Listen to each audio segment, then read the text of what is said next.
Welcome to part 6 and the final part of my Geometry Nodes for Beginners Blender tutorial series. So in the previous part we took the geometry nodes and we added all these different custom values to control the flower. And so in this part I'm going to show you how to use geometry nodes to distribute all the flowers on the plane to kind of create like a meadow scene. And then I'll also show you how to weight paint the plane so that wherever you weight paint, that's where the flowers will show up. And if you'd like to purchase the finished project files of this tutorial to use as study material or just to use the flowers in your projects, then you can find the product links in the description. And then one more thing before we start, I wanted to let you know about an amazing Blender add-on called Simply Micromesh. With the Simply Micromesh add-on, you can quickly and easily create chainmail, chain links, cloth and fabric weaves, scales, and other types of micromeshes. Select the mesh that you want to add the micromesh to and make it its own object.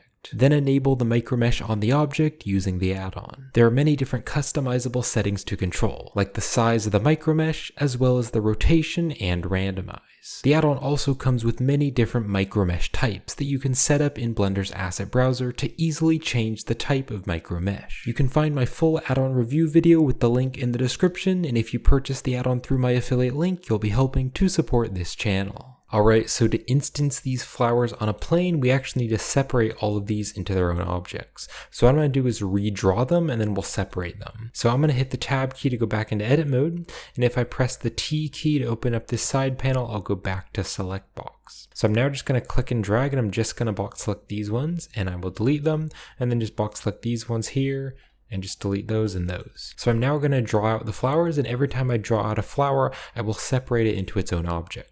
So let's click here on the draw feature, and then I'm going to draw a flower, and then once I'm done drawing it, I'll press P, and P is going to separate what you have selected. So I'll click on separate. Now it's a separate object. I can go here and I can draw again, draw another flower, hit P, and then click on separate. I can draw another one. Maybe this will be kind of like a stylized one with it rotating.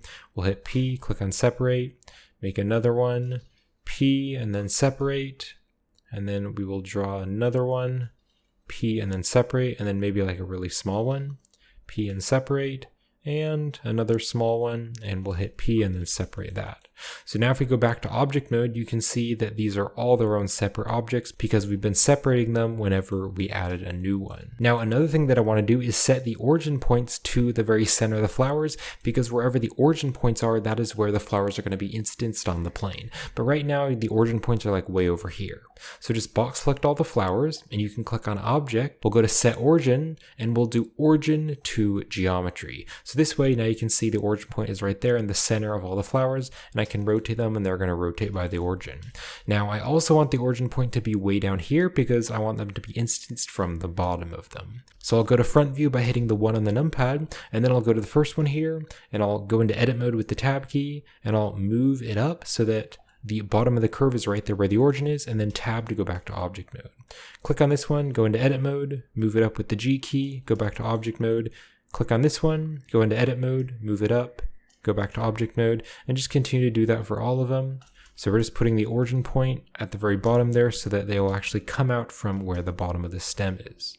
All right, just one more, bring that up there, and go back to object mode. And then you can select all of them and you can like move them down. You can move them down there just like that. So we can now create a plane that we are going to put the flowers on. So I'll go to the add menu, we can go to mesh, and I can add a plane, and I'll scale the plane up really big, and let's just move the plane over.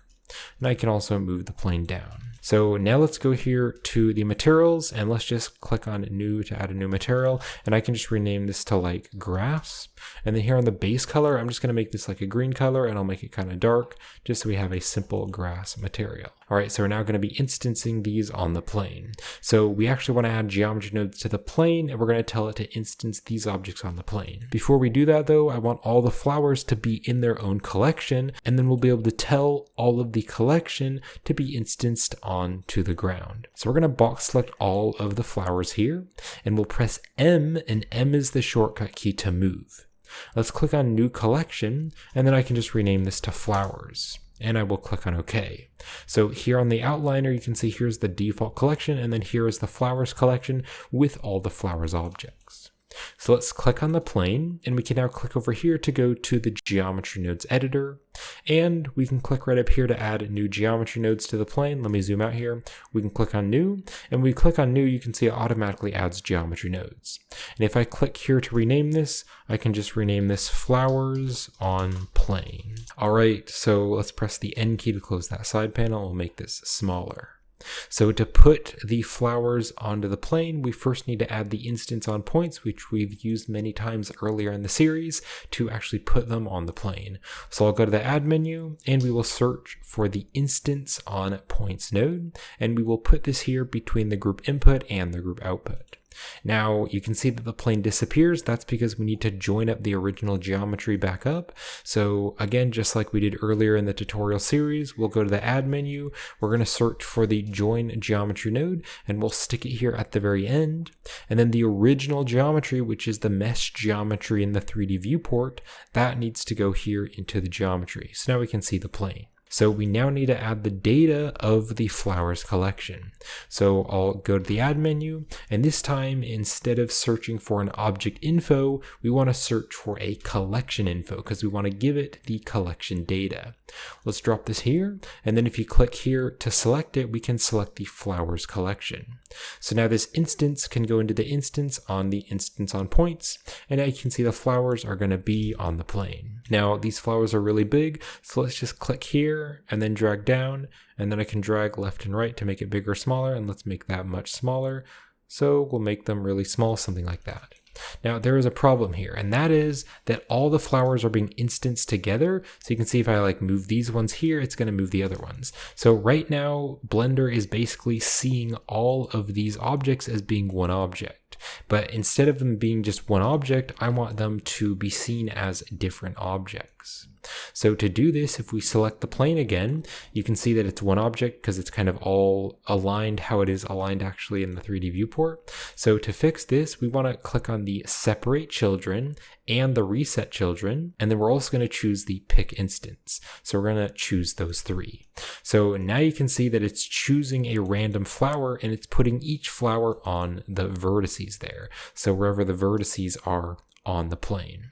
However, I don't want them to be instanced on the points, because as we talked about earlier in the tutorial series, the points on default are just going to use the vertices of the mesh, but right now they are just going to be instanced on each vertice, but I instead want them to be distributed on the faces of the object. So we're going to go to the add menu, and we're again going to search for the distribute points on faces, and we want to put this before the instance on points.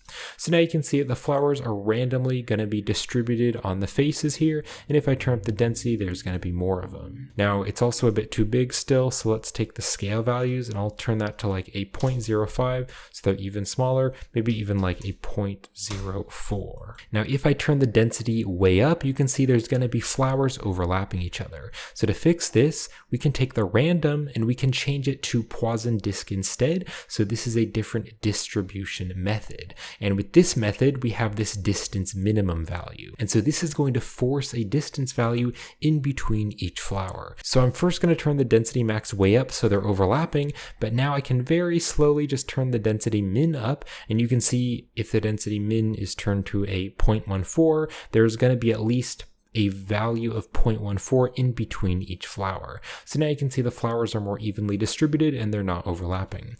I'm going to turn this down a bit to maybe just like a 0.1. So now we have lots of flowers distributed on that plane. Now the rotation isn't very random, so I want to change the rotation and make it random. So just like we did earlier in the tutorial series, we can add a random value and plug that up to the rotation. So we'll go to the add menu, and we're going to search for a random value node, and we're going to drop this here. So instead of just using one single rotation values, we can take the value and we can put that up to the rotation. But there is a problem here, and that is that it is rotating it randomly around. So randomly, some of these are going to be underneath the plane. So to fix this, I want to be able to control the X, Y, and Z values instead of all of them at once. So we can choose the float here, and we instead want to choose vector. And vector is going to give us the X, Y, and Z axis. So let's put the value back up to the rotation, and now we have the X and the Y, and then also the Z. So the X and the Y, I'm just going to turn to like a very small number of like 0.2 so that it's quite small, so they just rotate just a little bit. But then on the Z here, I can type in a really large number like 1,000, so they are all randomly rotated around on the Z axis. And that is looking much better. Now I also want to add another random value for the scale, because instead of all of them having the same scale, I want to add a bit of scale randomness to make them look a bit more natural. So again, I'll go to the search here, and we already added the random value, so I'll just click there and drop it here, and I can put the value into the scale. And let's also bring this up here and drag this down here.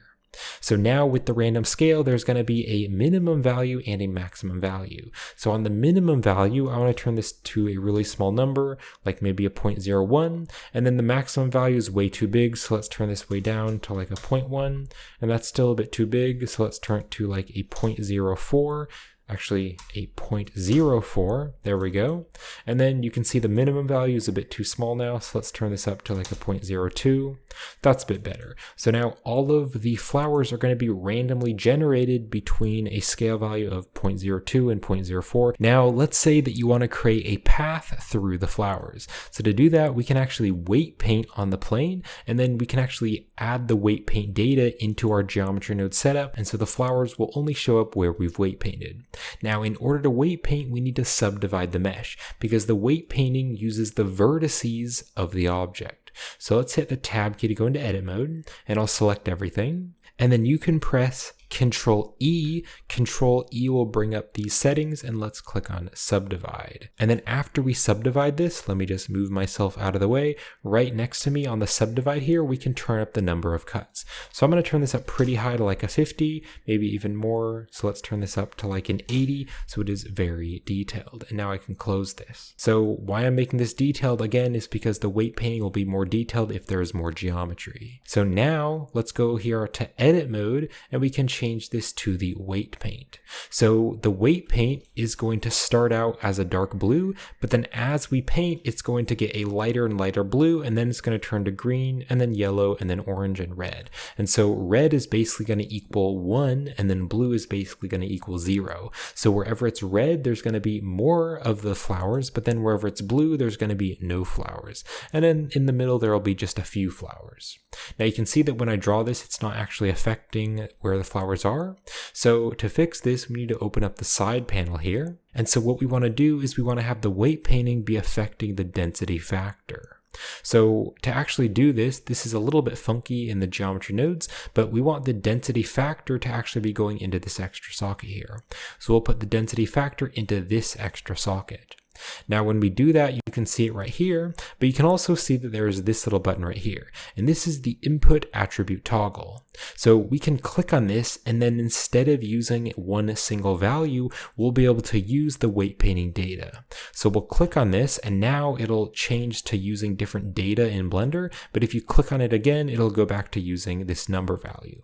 So let's click on it again, and then if you click on the drop down, we want to use the point group. So choose the point group, and that is going to be the data that we painted. So now you can see that wherever I paint, that is where the flowers are going to show up. So let me just click here and drag out to make the radius bigger, and I can just like paint all along here. And what I could actually do is just paint all in so that it is all red, and then I could just paint away a little path.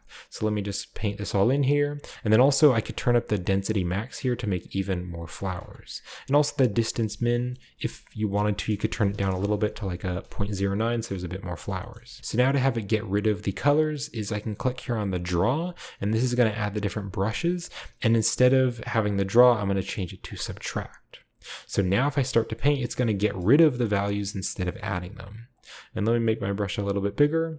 So that's a bit too big. So now if I start to paint here, I can just paint a little path here in the meadow with the flowers. And so again, wherever the blue values are, you won't be able to see any of the flowers. So the flowers will only be in the red values. So I can just kind of paint a little path here, a cool little path, kind of twisting around here. All right, just like that. Let's have it go up again. All right, just like that.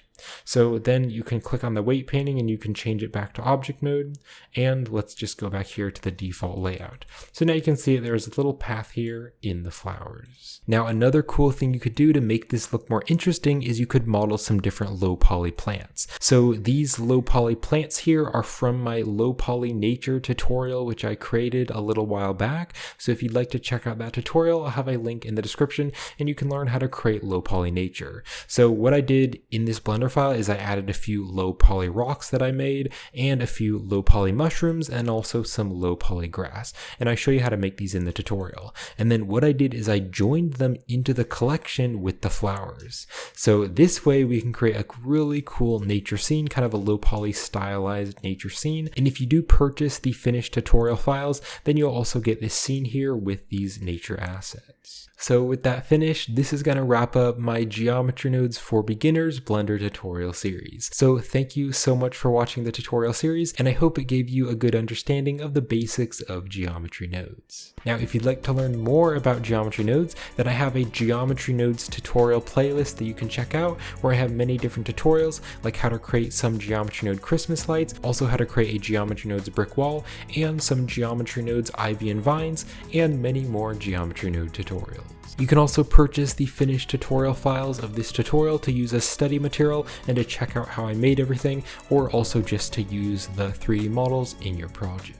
And if you enjoyed this tutorial series and you'd like to help support me and this channel, then a great way to do that is by checking out my Gumroad store and Patreon page, where you can get 3D models and assets, tutorial files, artwork project files, procedural materials, geometry node modifiers, and much more Blender content.